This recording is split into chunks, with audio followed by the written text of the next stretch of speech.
City B division વિસ્તારમાં દાખલ થયેલી એક ફરિયાદમાં વિગત એ રીતે છે કે આ કામના જે ફરિયાદી છે એ ત્યાં વોરાના હજીરા પાસે આવેલા પુલ પાસેથી પોતાના એક્ટિવા ટુ વ્હીલર ઉપરથી પસાર થતા હતા. એ દરમિયાન આ કામના જે બે આરોપીઓ છે તે પોતાના બાઇક પર આવી અને અમને હાથથી અને રોકેલની કહે જણાવેલ કે ભાઈ તમે કેમ તમારું એક્ટિવા અમારી ગાડી સાથે ભટકાળેલ છે, તેમ કહીને તેની પાસેથી રૂપિયાની માગણી કરેલી હોય અને આ બળજબરી દરમિયાન જે ફરિયાદી પાસેથી તેમણે કુલ 1,500 રૂપિયા જૂટવી લીધેલા હોય. તો આ બનાવ બાબતે સિટી બી ડિવિઝન પોલીસ સ્ટેશનમાં BNS કલમ 309(4), 352, 54 મુજબની ફરિયાદ દાખલ થઈ હતી અને જેમાં સિટી બી PSI DG રાજ સાહેબ અને LCBના સ્ટાફમાં દિલીપ તલવાડિયા દ્વારા અલગ અલગ સમયે આ જે આરોપીઓ છે એમની ઓળખ કરવામાં આવેલી હતી અને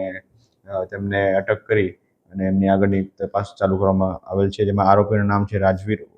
ઉર્ફે રાજ હેમંતભાઈ મારકણા, વિશાલ ઉર્ફે વીડી રાયમલ બોલડિયા અને મહેન્દ્રસિંહ કનુભા ગોહિલ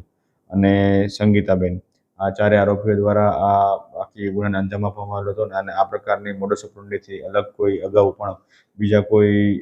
ભોગ બનનાર મળી આવેલ છે કે કેમ તે બાબતની તપાસ ચાલુ છે.